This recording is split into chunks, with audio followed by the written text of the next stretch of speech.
Teaching Medical English Through Literary Texts by Valentina, Angelova, Raynova. This is the abstract. I'm going to read it even though it doesn't include the example we're going to work on. Teaching English to students of medicine, midwifery, and pharmacy at Varna Medical University involves them in different activities. Some focused on developing languages, while others on skills. An interesting way of teaching and learning medical English happens to be through working with extracts from fiction, which deal with various illnesses, pharmacological issues, etc. The aim of the presentation is to share how science and art can go together. Foreign language teaching for medical purposes normally takes place at the tertiary level. Students of medicine, pharmacy, obstetrics, etc. at the University of Medicine in Varna usually study the foreign language in their first or second year at the university. They are typically a mixed level group. Therefore, designing materials as well as constantly adapting and adjusting tasks to meet student needs is an ongoing teaching strategy. Along with the various traditional techniques and more creative and imaginary ways of trying to engage students in ESP, English for Specific Purposes, seminars, an exciting approach has emerged and it basically concentrates on using short extracts from fiction with good descriptions of medical conditions or procedures that lend themselves to being exploited for developing the psycholinguistic skills, reading, listening, speaking, and writing, together with critical thinking.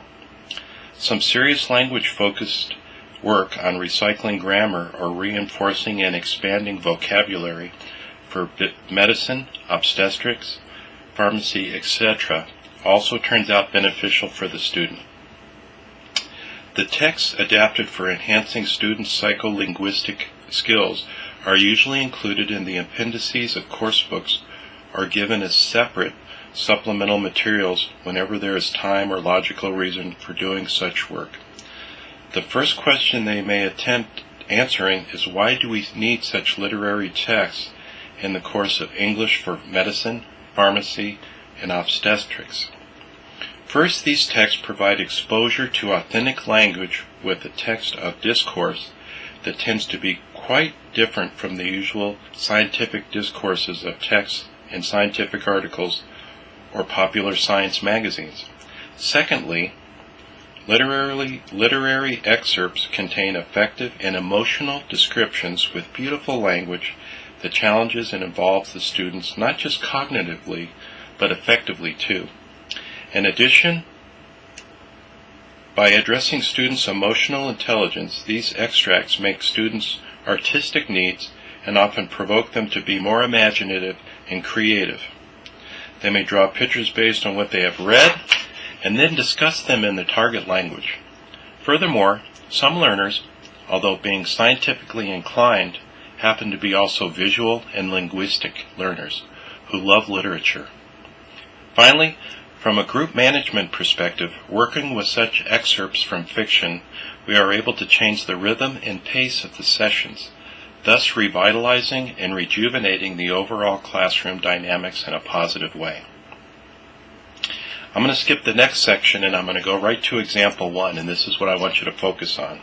The task is to scan the text from The Oracle Night by Paul Auster and underline all the words and phrases related to disease and treatment. Then we will discuss the condition of the patient and what therapy is appropriate in this case. Quote, "The truth was that there were 2 clots in his leg, not one. The first was in a superficial vein. It had nearly dissolved by now and posed no threat, even though it was causing more of what was referred to by him as discomfort. The second was lodged in a deep interior vein, and that was the one the doctors were worried about.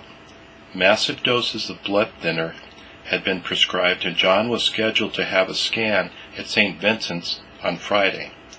If the results were less than satisfactory, the doctor was planning to admit him to the hospital and to keep him there until the clot disappeared.